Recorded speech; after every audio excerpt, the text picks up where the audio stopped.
as I was confessing my sins because I had a fear that if I don't do that, God's going to know that I'm not doing that, and now I'm going to go to hell. That was thought control. I would still have normal thoughts that people have every single day, but I had this label attached to them of these are bad. And I had this guilt that would come with it. And in some ways, it did shape the choices that I made. It also shaped my acceptance of other choices that were being made by other forces in the world, whether it was another person, whether it was a quote act of God or nature, because I had this understanding that this is God's will, this is God's plan, this is all part of it, and I would just accept what would happen. If I continued on that path, I wouldn't be talking to you today on this podcast. I never would have written the books that I've written. I would not have learned Reiki. I would not have learned remote viewing. I wouldn't have impacted the lives that I've impacted on this path that I'm on right now because I had that belief for my personal life that was limiting. I started writing Food for the Archons as a book of despair after watching my father die in 2013.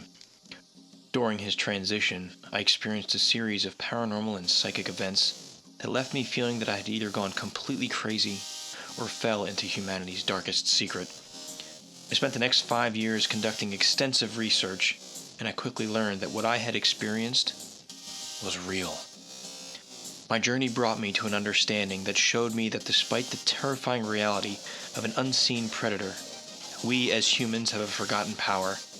Just knowing this brings us tremendous hope in what once seemed a dark reality. I wrote this book for me in hopes of gaining a better understanding of our reality and relationship to it. But my hope is that you will find as much value in reading it as I did in writing it. I Am Human, Food for the Archons, humanity's psychic connections, simulated realities, parallel worlds, and the manipulation of mankind. It's available on Amazon.com and at sixcentsmedia.net and wherever books are sold. I'm Dennis Nappy II, reminding you to let your intuition be your guide. Thank you. Let me tell you why you're here. You're here because you know something.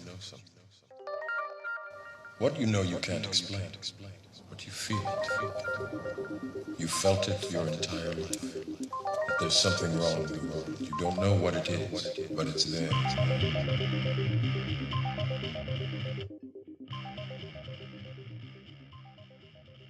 Are we really making choices?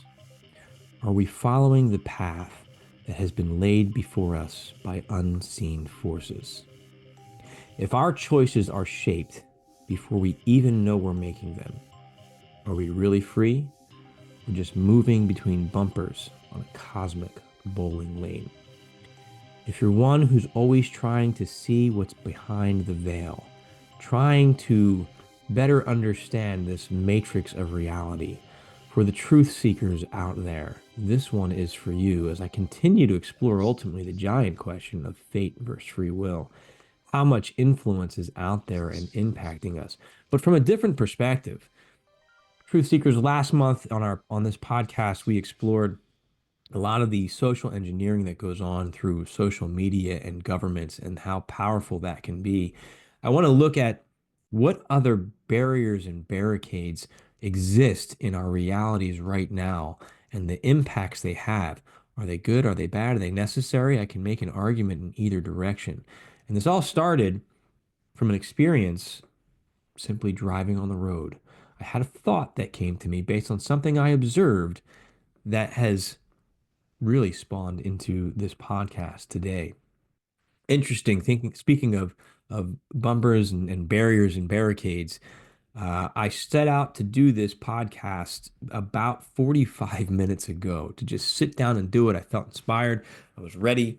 And all of a sudden, my camera stopped working. And that took me about 35 minutes to work through and get the camera set up. Then I just went through and I just did 15 minutes of this very podcast. And then I looked down at my microphone and realized the light wasn't on because as I was trying to adjust my camera, I had unplugged everything else from my laptop and forgot to plug my camera back, my microphone back in. And then it just reinforced to me that there are things that drive what we do. My desire for a certain quality of the show, for example, is now, even though I had a good flow going, I had to stop, and here we go again. Um, so I say that because some of these bumpers and barriers, I know sometimes our mind goes to, it's bad, they're in control, but sometimes we have these systems in place for a reason and for a good reason. Sometimes we accept things that may limit us because they benefit us in other ways. My example, this is starting with me driving on the turnpike. And before I get into this digital control structure and the impact that can have on our behavior and the metaphor that that exists for our greater reality and existence, that's a mouthful to say, I know. I was really thinking about, well, when we get behind the wheel of our vehicle, we step in collectively to an agreement. I'm going to drive on one side of the road. Oncoming traffic is going to drive from their perspective on the same side, but from my perspective, the opposite side of the road. We are agreeing to elect people in America to create rules and laws that we're going to follow so we can exercise our free will and freedom of movement to travel from point A to point B. But we're agreeing to stop at stop signs, to yield at certain spots, to go slower in school zones, to obey the rules of the law, rules of the road. Does that influence our behavior? 100%. Is it necessary for us to give up some of our freedom of movement in order to navigate the geography in our areas? I would argue yes. Is that a bad thing?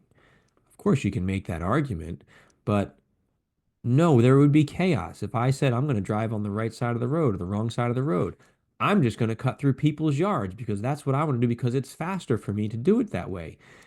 There is the potential for chaos. So when we step into that vehicle and drive onto that roadway, we are giving up some of our freedom of choice and movement in order to allow everyone collectively to enjoy the experience of freedom of travel. And I think that's significant before I go into this because I don't want to come in here and just say it's all doom and gloom, it's all bad. What I think is important for us to take away from this conversation is being able to recognize the things that may limit or restrict some of our perceptions of freedom, not just in movement, but also in thought and belief, which can ultimately lead to action. Because sometimes, if we can remove those barriers, we can open up new opportunities. I'm gonna backpedal here and explain how did I get to this point? How did I get to, leading into this podcast? Every morning, I drive to work with my kids. I have to get on a toll road. I have to get on the highway, the turnpike. I drive through the toll with my Easy Pass transponder. Toll registers it. I drive my distance. I get off the exit. I go through the toll booth again. It registers my unique transponder to my vehicle, and then my account is charged. And I started thinking, and then account, obviously it's linked to your bank account and it withdraws, it takes your money. That's an agreement. If I want to use that road, whether I agree with the payment or not, if I want to access that road, I am willingly following the rules and giving them my money in exchange for access to this roadway, which, what does it do? It saves me time. If I take the back roads, which I like to do, it will add 15 minutes to my drive. And in the morning, when I'm trying to get to work with 3 kids, time is money, right? Time is everything. So that is an investment, a financial investment I'm willing to make in order to save myself time. And that's important. Sorry. Here was my thought. At what point in the development of our society and our growing movement towards social engineering and social control will there no longer be the need for a state trooper to sit on the side of the road? Because I pass them every morning to enforce speed. Now, when I see that, I know where the trooper sits, I know the spots. I slow down if I'm not doing the speed limit. I get an alert on the apps that I use. Hey, there's a cop in this area. I slow down.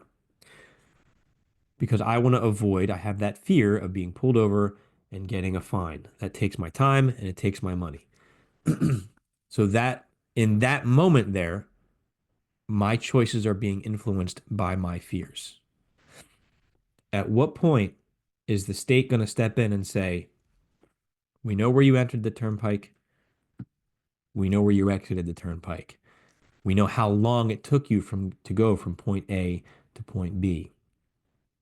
With the calculation rate times time equals distance, we can easily figure out. Obviously, we don't know the rate of speed. We know how long it took you to get there. We know the distance that you traveled. We can calculate how fast you were going. Simple calculation. At what point is the state going to start looking at that and saying, you know what? There's no way you were doing 60 miles an hour and following the speed limit. You were doing 85 miles an hour, which I'm not. You were doing 85 miles an hour. Here's your ticket. And all of a sudden in the mail, you have your traffic citation. We already are starting to see this with things like traffic cams. And the Easy Pass, if you don't have the Easy Pass, you go through it and they still take a picture of your license plate and they send you the bill. It's not a fine, it's a bill for accessing the roadway without having the transponder. And they charge you more if you don't have the transponder. At what point are they going to start in doing that? And what impact will that have on our driving on the roadways? Obviously, I'm going to be very mindful and I'm going to slow down and follow the speed limit. That is going to have a ripple effect throughout my day. I'm either going to start paying more fines and traffic tickets, or I'm going to slow down. I'm going to have to wake up earlier. I'm going to leave my house earlier to accommodate for the change in speed, as is everyone else on the roadway. And I started thinking about that. And I said, well, how is that limiting my own free will and my own freedom of choice? And that was before I had the thoughts of everything I talked about of this collective agreement to us to go on the roadway so we can all operate safely. But I say that, and I expanded that thought to how long until there is a transponder embedded in every car? Right now it hangs on the windshield. How long until there is a transponder embedded in every car? There's a sensor in every corner, in every neighborhood, at every traffic light, at every stop sign, in every school zone. How is that going to change driving in your society, in our society? And we can argue it'll make it safer. It probably will. But my bigger question is, how does that affect your perception of free will? How does that affect your own behavior? Yes, you have the freedom to break the rules, but there are barriers there where at some point you're not even going to consider breaking the rules. There are times when I drive faster than the speed limit. It is a conscious choice. I always have that fear guardian sitting there saying, just be aware of your speed. You could get a ticket. Look out for cops. And you need to be even more cautious now because this is more dangerous. So those barriers are there. Bigger question I'm trying to explore, how is this a metaphor for our lives? What other barriers exist in our world that limit our access to certain choices? Case in point, as I've said in the past, I was raised Catholic. I accessed, interpreted, and viewed the world through a Catholic lens for the early years of my life. I had this belief that God knew everything. And I'm not saying right or wrong. I'm sharing where I was. I honestly, it's important that I speak with respect to those of you that may be Christian or hold some other religious values. This is not you guys are idiots. This is where I was at that point in my life. So I held that value, and that's how I interpreted things. I used to go to confession periodically and tell the priest all of my sins. And I used to confess that I had improper thoughts or bad thoughts in my head. I didn't say what they were. I just said I think things that I shouldn't sometimes as I was confessing my sins because I had a fear that if I don't do that, God's going to know that I'm not doing that, and now I'm going to go to hell. That was thought control. I would still have normal thoughts that people have every single day, but I had this label attached to them of these are bad. And I had this guilt that would come with it. And in some ways, it did shape the choices that I made. It also shaped my acceptance of other choices that were being made by other forces in the world, whether it was another person, whether it was a quote act of God or nature, because I had this understanding that this is God's will, this is God's plan, this is all part of it, and I would just accept what would happen. If I continued on that path, I wouldn't be talking to you today on this podcast. I never would have written the books that I've written. I would not have learned Reiki. I would not have learned remote viewing. I wouldn't have impacted the lives that I've impacted on this path that I'm on right now because I had that belief for my personal life that was limiting. Because what that belief used to tell me was when I look up and I look out at these other things, if it's not of God, it's of the devil. It's evil. Therefore, do not engage. Obviously, you guys know my journey. I chose to engage. And what I can say is that all of these things, although hard and quite scary at times, have brought me so much joy, insight, knowledge, wisdom, and healing and understanding. And it has allowed me to bring the same to many other people, some of you out there in our Truth Seekers community as well. So I am confident that obviously that path that I'm on is not evil or demonic and has brought a lot of good into this world. What would happen if I would have stayed within the restrictions of those, I'm calling them bumpers? I'd be in a different place. And really, we can speculate all day long. We don't really know, but I wouldn't be doing these things. I wouldn't be exploring these things. So our belief system, and at some point, we have to accept a belief system. And that's not me telling you what to do. It's just a reality. At some point, we accept some kind of belief because we have to interpret the world.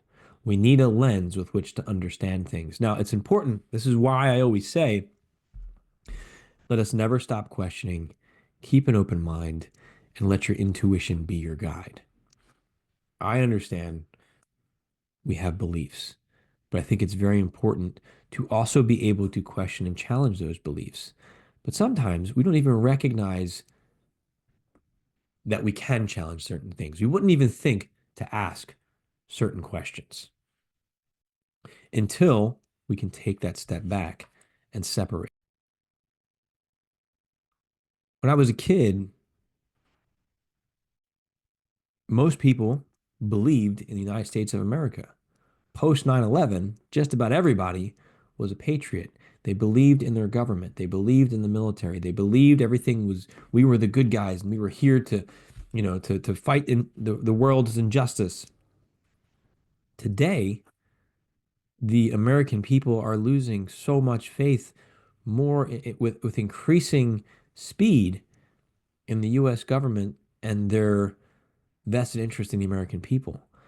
It's a rapid decline. So that belief and that value system has changed because events happened that caused people to go, okay, this isn't fitting with what I believed things were.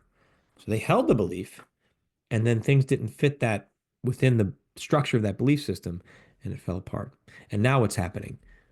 People are trying to change things. Things are changing. And people are saying, you know what? I'm not going to do the speed limit anymore. I'm going to step out on my own. Now, because in some cases we don't have those collective agreements as a society in certain areas, we're seeing conflict, we're butting heads because everybody's trying to say, well, I want to drive this way. I want to drive this way. And guess what? You just caused a traffic jam. So there's challenges with that. There's responsibilities that come with that. How do we navigate? How do we deal with, as I talked about last month, the barrage of influence that's coming to us through our devices, through our politics, through our media, that's pervasive, that's constantly there? Well, we've talked about that. We've talked about the importance of being able to unplug, to go out, to sit quietly, and to find your own voice, to find your own path. But what about the things that aren't being thrown in your face? They're just part of your everyday life. The speed limit, your religion, your family values, other hidden structures that may be out there. Let's talk even the esoteric things that may be happening that we're not aware of that shape our decision making and possibly limit us. This is why I think it's so important to develop your own meditation practice. to journal regularly the thoughts and feelings that you're having. Get it out, read it, reflect on it, try to understand your own mind and how it works. Because then you can start to recognize how it's being influenced. And if you want to continue to be influenced in that fashion or want to take a different direction. I've shared a lot about my mental health journey in previous shows. It hasn't been easy, with things ranging from anxiety, depression, PTSD, and I talk a lot about being neurodivergent, ADHD. The way my mind works obviously shapes how I'm going to perceive reality and interact with society. I've done a lot of things to try to support a healthy mind, a healthy mindset, exercise, yoga, meditation, education, what type of things I'm consuming in terms of mentally to shape my worldview. There have been times, and I'm sure many of us truth seekers have been down this rabbit hole, where we get sucked into the negative YouTube stories. The world's going to end, and here's why. Um, that stuff sucks you in. It's addicting, it's entertaining. And then we get stuck in that lens of, yep, everything I see, it's called confirmation bias. Everything I see proves that we are on this path of destruction. And then we start, well, what do I got to do? I got to prepare. We start going out, we start buying supplies, we start changing our financial habits. Some of us may make bigger changes in terms of where we live, who we associate, the new things we start learning, the new things we start learning. That is a drastic shift in behavior because now our belief is shaping the direction our life is going in. And like I said, at some point we may have to make a decision of what we believe and where we're going to go. Some of that serves us very well. I wonder though if some of that is just a side quest. And I don't necessarily think any quest we go on is a waste because we can always gain even from the mistakes we make in life. There's a lot lessons to be learned. But is it the most efficient way to get to where we need to be? That's a bigger question is there a place we need to be? And I think that's a belief system that we each have to wrestle with on our own. It's one that, as we know, some days I think yes, some days I think no. Sometimes I think yes, there is a divine plan for all of us, and there's a higher purpose. Now, breaking that down in Food for the Archons, that higher purpose I used to think was because we're food.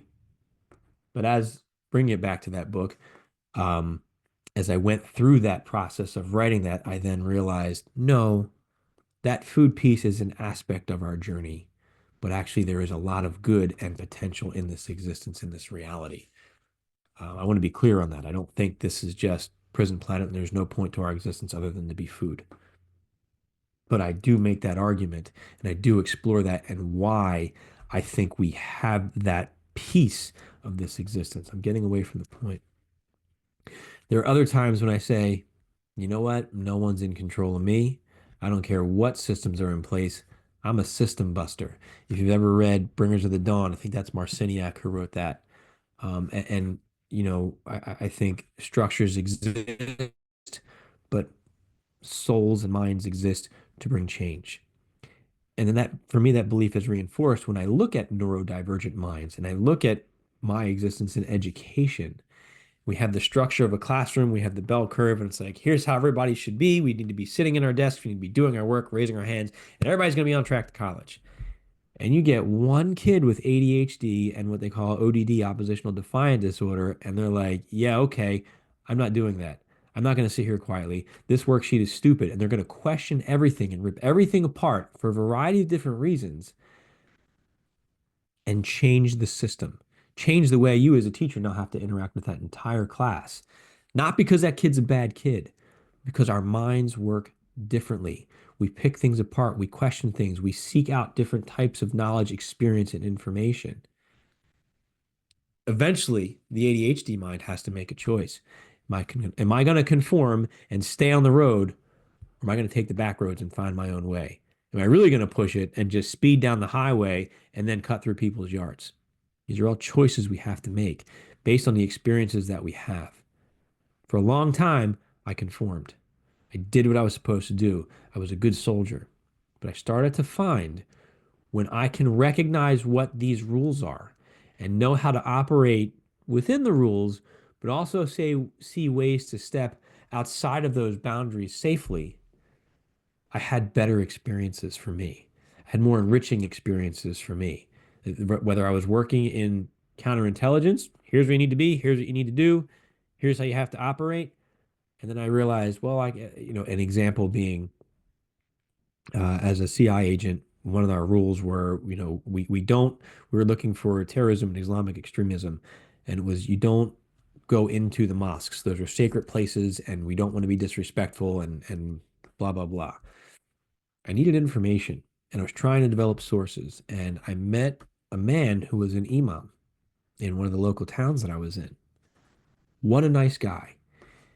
In my mind, I'm thinking, because I had no experience inside of mosques, I'm thinking that's probably where they keep all the weapons. This is a very smart man. I'm sure he knew that's what I was thinking. And he was trying to show me we're not all these horrible people that Americans post 9/11 think that we are. And he invited me into his mosque. Now what's going through my mind? All right, maybe there's terrorists in there. Maybe I'm going to walk in there. Maybe they're all going to kill me. Maybe I'm going to discover these weapons. And now we're going to be able to do this raid and save all these lives. And at the same time, I'm thinking, I'm not allowed to go in there. This is against the rules and I can get in a lot of trouble. But I'm looking at this going, this could be, I just felt that this was the potential for a really good experience in any direction. It was important for me to do it. So in my mind, I said, I'm going to step outside the rules. He brings me to the entrance and he says, you have to take your shoes off out of respect. I didn't like doing that because I'm like, okay, now I'm at even more of a disadvantage tactically. I'm trying to show this man respect. I'm trying to understand what's going on here and maybe gain some information. And what I remember most is walking in and the whole building was completely empty. There's no hidden rooms, there's no hidden walls. And the floor, because it was winter, the floor was heated from underneath. They had radiant heat coming up. I remember thinking like, wow, this feels so nice on my feet. I said that to him. I said, your floor is heated? He said, yes. I said, wow, wow. He says, because when we pray, we get down on the ground to pray, and the heat comes up, and it was just, it enhanced the experience for them. There were no terrorists, there were no guns, nothing bad happened. I got to meet a religious man who was so devoted to his belief system and share in a common experience as he welcomed me into his world. And I shook his hand, I thanked him, and I left. And he realized he also knew he brought an American soldier into his mosque to show him that there was no weapons in there, that it was a safe place. So hopefully him and his people didn't get targeted and injured. We both had our own agendas. And overall, that was a very positive experience. I recognize not all experiences go that way, but because I was able to step out of my limited belief system and structure, the rules, my own worldviews, everything, I was able to have an experience that brought me wisdom that changed the way it changed the way I interact with the world. It changed the way I see the world. It brought me to another level. That's why I say it's important to never stop questioning, keep an open mind, and let your intuition be your guide. I question the validity of those rules. Are they for my safety? Possibly. Are they for to prevent political fallout? Most likely. Um, but are they also limiting me, those rules? Yes, they would have limited me from that experience with that really nice man. So I was having those questions. I had an open mind. Here's my belief system right now that this is going to be a bad experience. But between my open mind of saying, but what if it's not? And my intuition saying, it's probably not. This is important for you to go in there. That combination of things, those three things, don't stop questioning, keep an open mind, let my intuition guide me, led me to that wonderful experience. And that's how I've tried to live my life. Do I get it right every time? Absolutely not. Do I make mistakes? Yes. Have I been through dark times? 100%. But I found value in all of the life experiences that I've had, good, bad, and ugly. What's the overall point I'm trying to make here? What am I trying to draw our attention to? Barriers exist, and more barriers are being put into place. I think that digital identities, digital control, digital surveillance is about to impact our society in ways we can't even anticipate yet. It has the scary perception of total control. AI, it's a very controversial subject right now. It has the potential for all of these awful things. But how can we learn this system? How can we learn to operate within this new system that is definitely being put in place right now over the next 5 to 10 years? But also be able to stick our head up and continue to have these enriching experiences. How can we still learn to operate within this system so we can engage in society and still find the spiritual growth, still be the truth seekers that we are, and find that spiritual growth to continue on the path that we're on so we can ultimately answer those big questions that we have, which will then ultimately lead to more questions, I'm sure, because I feel that we're just continually growing through the questions that we ask. How do we do that? How do we navigate that? A part of that is identifying these things, learning these things, going down those rabbit holes. But we need to be able to pull ourselves out. If we find ourselves in that state of fear, in my opinion, we are now in a reactive mode. Sometimes we need to be there. Sometimes we need to be prepared to react in fight or flight, but we should not live in that state. And I say that as a man who has lived in that state for a very long time. As I mentioned previously, things like PTSD and anxiety. I was constantly looking for the threat. And guess what? I found it everywhere I went. Everywhere I went as a cop, looking for the threat, looking for the threat, always looking at people's hands, always wondering about people's intent, always reading their body language. What happened when I was able to put that down? My experience changed. I still struggle, but now my experiences are not one filled with everything around me is dangerous and everyone could potentially want to kill me. It's now, here's the experience I'm setting out to have, and I'm going to be able to enjoy it with my family.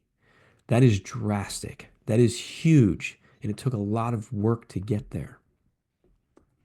Whether that applies to everyday life, whether it applies to our jobs, whether it applies to how we engage with our families, whether it applies to our spiritual ventures, journeys, and inquiries. What is limiting us? What fears are keeping us restricted? Some fear is good fear. Some things are too dangerous. Some things we are not ready for in terms of our own growth. Not that I'm in charge saying, you're not ready. Sometimes fear is a test. Sometimes barriers are a test. I'm not saying go out, break the law, and become a vigilante. I'm saying find what your intuition is telling you. Is there a higher purpose? Is there not? I don't know. I want to believe that there is. I want to believe that is a reason behind it. Am I creating that reason? Or am I following the path of something higher that truly loves me? Um, I don't know. And speaking of that, um, I want to share something from Food for the Archons as I think about this fate versus free will. One of the most profound, let's talk about confirmation bias for a minute, right? You guys know my journey.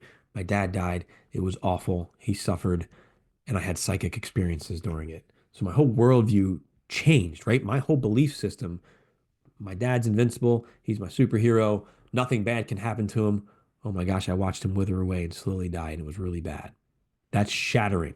Sometimes those things happen, and now you're forced out of the bumpers that you have. Had I held to, and at this point I wasn't religious anyway, but had I held to a religious structure, it was God's will. God finally took him. Now he's with the angels in heaven. And I would have moved on with my life. But I didn't have that structure. At that point, I was trying to find my own structure. So I definitely had an open mind. However, I was down a lot of YouTube rabbit holes at that point in my life. So I had this open mind with a lens of there's possibly some really bad spiritual things going on here. And I do believe that's what I encountered. And I started searching and I started finding things. And that's what this book is, Food for the Archons. I kept thinking, I had this psychic experience. I have to prove first, is it possible to transmit and receive psychic data? Just go out and watch any remote viewing video out there, whether it's mine or someone else's. Yes, it's 100% possible. It's documented. There's good research on it. But I had to prove that first. And then I had to prove, can I trust the information that I received when my father died? And that was, there's energy parasites and they're influencing us. I thought it was a crazy idea, but I found more and more evidence of it through credible sources. And that's what I compiled. And in addition, I started finding more and more evidence of our own spiritual, psychic, etheric, esoteric component to our reality. I also started finding our reality is not what we think it is. Those three themes came through so strongly because I never stopped questioning. I wanted the truth. As a truth seeker, good, bad, or ugly, I want to know. I'm not claiming to have the truth. I'm claiming to have some answers that will hopefully lead us to truth one day. But truth can sometimes be a matter of perspective. Anyway, at that point, in the beginning of writing this book, I was experiencing some confirmation bias in terms of, yep, everything I see proves that we are just here to suffer. It was awful because then all I saw was suffering everywhere I went. What I love about this book is the evolution of that as my belief system changed. I started seeing things like Reiki and remote viewing and the benefit it could bring to the world. I was really getting into working as a teacher with emotional support students and students with behavioral challenges and really helping them to shift their lens and their focus and work through their trauma and how they experience the world. And I realized, and looking at things like the Maharishi effect and the impact of meditation on the world and our ability to shift our focus, to shift our belief, to look above the bumpers and barriers and speed limits that are placed in our life and say, maybe I can do something different. Maybe I can make this better while still being respectful of the rules so I'm not ruining my life in the process of having one creative experience. But what Bob Monroe said is this, because here's why I want to bring this up. I've been having these experiences lately where the only way I can describe it is I'm just getting a glimpse of the veil, the higher power, the divine, proof of the matrix. I don't know exactly how to describe it yet. And I've talked about it on this show. I see synchronistic events that I don't have a way to explain other than there is an intelligence greater than my own that is playing a hand in the things that are happening. Now, I don't know if that intelligence is, we could say alien, we could say God, we could say the universe, but I will also say an impact of collective human consciousness and my conscious interaction with that matrix. Because I have a thought, I have an experience, and then I have sometimes a direct intervention, sometimes for it, sometimes directly against it, where I clearly see how I'm being, I see the bumpers. That's the best way I can put it. I see the bumpers. Am I speaking to you from my lens of belief and I'm just interpreting the world through that idea that I'm exploring? It's possible. But maybe I'm really seeing the bumpers. The speed limit is real. Easy Pass is real. Toll booths are real. Remote viewing is real. Psychic abilities are real. Reiki is real. So where do we draw the line? Bob Monroe, his his book Far Journeys It was exhilarating and terrifying when I read that book because he tells a story of the Garden of Eden, all about his experience in an out of body state where he witnessed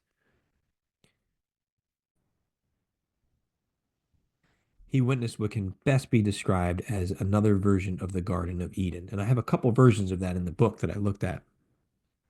But in it, basically, I'm going to give a very, very brief summary. He looks at the creation of life with the intention of creating Loosh, which was this energy that they are feeding off of, basically. And they do that through a variety of ways, one of which being fear and suffering and loneliness. When those experience, and then he created that, not he, the creator, the gardener, would create situations that would then spawn interactions that then promoted Loosh. Those interactions are awful: fear, death, suffering, loneliness. So this really reinforced me in a lot of levels with what I was looking at. Again, I don't think that's our only aspect of reality, but at that point in my journey.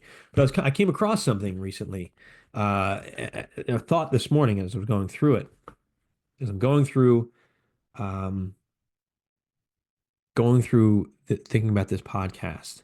So in my book, as I'm exploring Monroe's work, here's what I have. This is from page 166. Monroe further explains that the gardener noticed these conflicts could not account for all of the purified loosh being produced. One day the gardener came upon one of his creations that had received a piece of the gardener. This unit was all alone, was not in conflict, nor was it hungry. So the gardener gave a piece of its essence to this particular life form to see how it would react. Okay. But it was producing very pure loosh. It wasn't alone, wasn't in conflict, and it wasn't hungry. But it was producing purified distilled loosh. After studying the unit, the gardener realized that this unit was lonely, and loneliness caused the production of purified loosh. In addition, Monroe states that the gardener split the unit into halves in order to engender loneliness as they sought to reunite. Go down your twin flames soulmates rabbit hole, right? But beyond that, this statement also bears a striking similarity to the stories in Genesis and the Nag Hammadi, where the archons removed the female spirit from Adam, or made woman from Adam's rib. Could the real reason behind the split be to ensure a state of loneliness in order to guarantee a higher production of loosh? Monroe explains that pure distilled loosh was created through unfulfillment, but only if such feelings were pushed at a vibratory level above the sensory bounds of the environment. That's a quote there. If this vibratory level is synonymous with the Holy Spirit, then this may explain why the archons felt it necessary to keep man in a state of chaos and confusion, distracted from matters of the Holy Spirit. Man's lack of awareness of this spiritual aspect would allow the gardeners to siphon away his energy without man's knowledge of it. This also bears obvious similarities to Castaneda's glowing code of awareness, Baxter's primary perception, and Strieber's visitor's electromagnetic organ. Such a statement, although horrifyingly depressing, is also one of empowerment. If these feelings need to be pushed to a vibratory level above the sensory bounds of the environment, then what happens if we can push our perceptions to those limits and become aware of those vibrations? Would we then be able to prevent the harvesting of our loosh? Chapter goes on, but beyond that, beyond preventing the harvesting of our loosh, first of all, what I'm understanding now, what I'm expressing there, just not in these words, is we can look up, we can look around and see the bumpers, see the speed limits. Can we change how we're interacting with this matrix? I have the question now of, do we need to stop producing loosh? Are there other ways that it can be produced that don't involve suffering? Because at the end of his book, Monroe talks about something like that. Is there a true universal purpose based on this reality structure for loosh? And can we become a willing participant in a way that serves everybody? Does it have to be all bad and scary, or is that just this portion of the journey for us? I wonder if that aspect of evolution exists. That's where I never stop questioning. I am not accepting the belief system that it's all bad and we're fed upon and there's nothing we can do about it other than to cut off the food source. And then what? Everybody loses, right? We cut off the loose supply and then everything is going to come back at us and make our lives harder because they need the loose supply. What if there's something different? What if there's an alternative way? These are the things that really run through my mind all the time.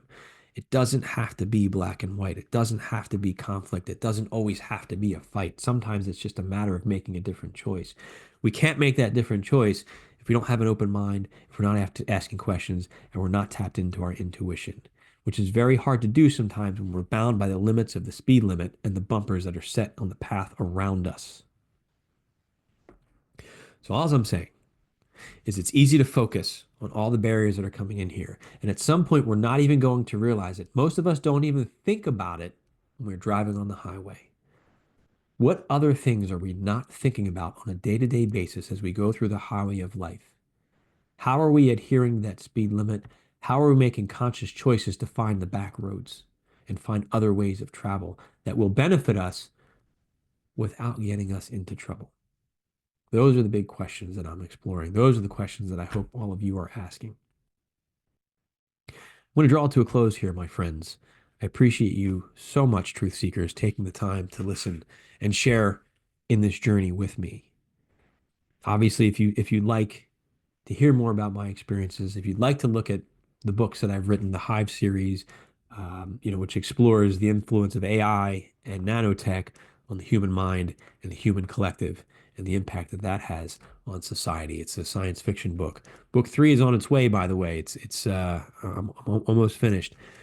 We want to read my I Am Human series. You can find that all at sixthsensemedia.net. If you're interested in Reiki, it's there. If you want to see my remote viewing journeys and experiences and insights, you can find it at sixthsensemedia.net. Obviously, my books are also on Amazon as well. All right, that's my commercial plug. I'm going to say it, I think, with much more purpose, intent, meaning, and value now to each one of you. There's a reason why I say this at the end of every show. Please, truth seekers, as you're going through on this journey, never stop questioning. Keep an open mind and let your intuition be your guide. Thank you. I said, empty your mind. Be formless, shapeless, like water. Now you put water into a cup, it becomes the cup. You put water into a bottle, it becomes the bottle. You put in a teapot, it becomes the teapot. Now water can flow, or it can crash. Be water, my friend, be water, my friend.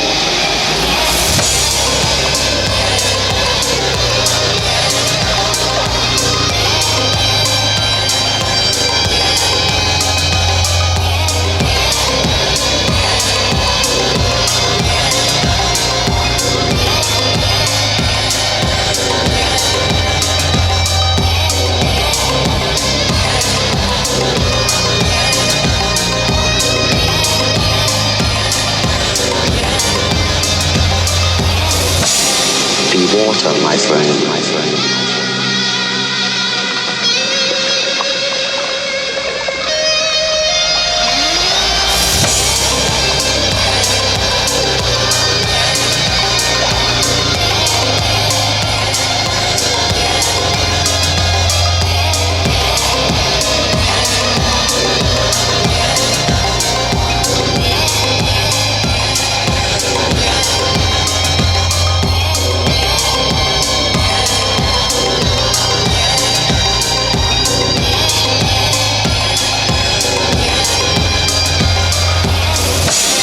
Be water, my friend, my friend.